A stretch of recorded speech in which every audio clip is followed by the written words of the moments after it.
Salut chers élèves, bonsoir, j'espère que vous allez bien. Alors, nous passons là à une nouvelle vidéo. Ici, dans le thème sera de pouvoir déterminer l'expression analytique d'une transformation dont on maîtrise son écriture complexe. Alors, c'est très simple. Dans notre activité ici, nous avons une transformation dont l'écriture complexe est donnée. On nous demande à la première question de déterminer l'expression analytique et à la seconde de déterminer l'équation de la droite D', image de la droite D dont on a donné l'équation. Alors cette vidéo s'adresse aux élèves de la classe de terminale C et de la classe de terminale D, plus pour les élèves de la classe de terminale D parce que généralement il y en a plusieurs là qui ne maîtrisent pas le processus pour déterminer l'expression analytique. Donc cette vidéo c'est pour vous et j'espère qu'elle va vous aider, c'est-à-dire à l'issue de ce qu'on aura eu à traiter, j'espère que ce raisonnement pourra vous aider à pouvoir comprendre et à appliquer dans d'autres exercices. Merci. Donc passons donc à la résolution de notre activité.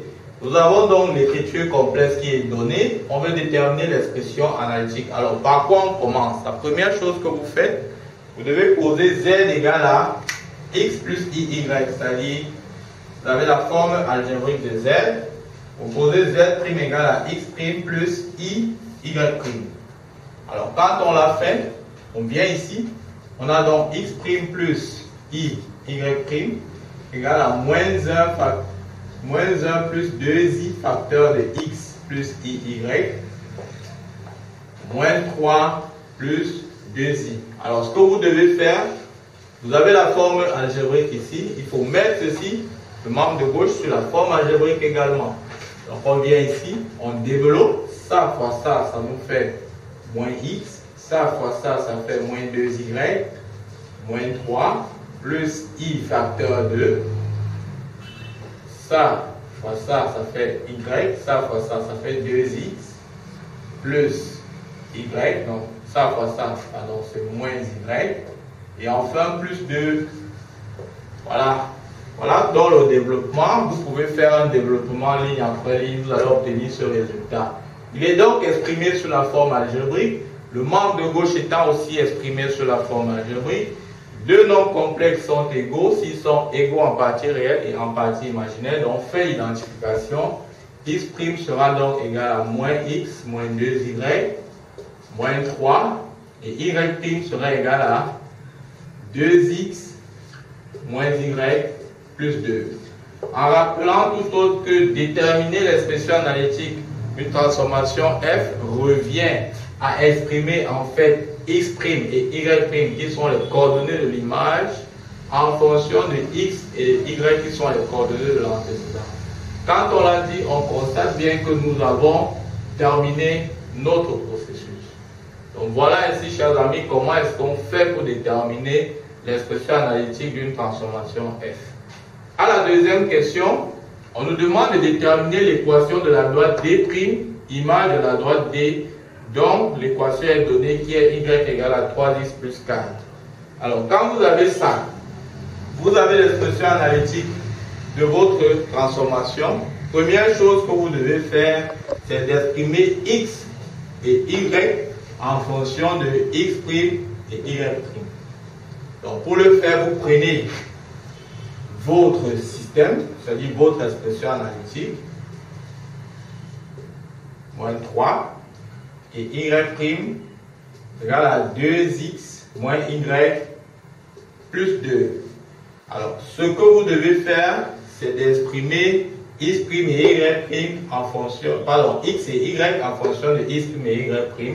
Donc, vous faites par la méthode de combinaison, vous allez tirer x d'abord. Ensuite, par la méthode de combinaison, vous allez tirer y et vous allez obtenir des valeurs comme ceci, c'est-à-dire que vous aurez x sera égal à moins x' plus 2y' moins 7 sur 5 et y sera égal à moins 2x' moins y' moins 4 sur 5.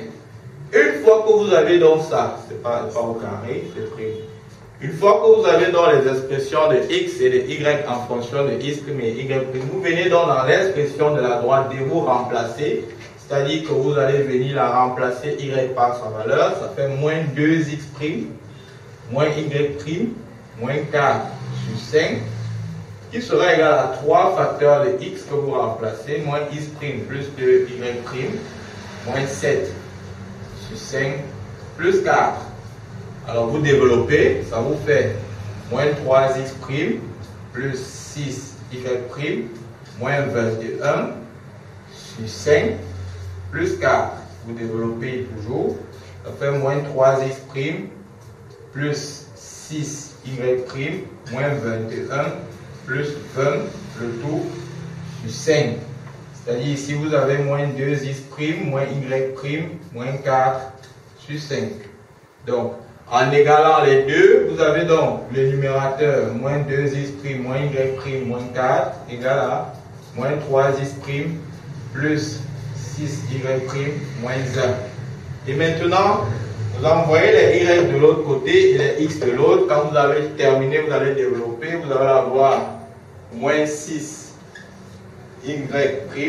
moins y' égale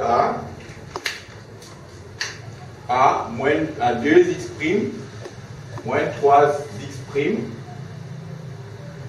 moins 4, plus 4, moins 1.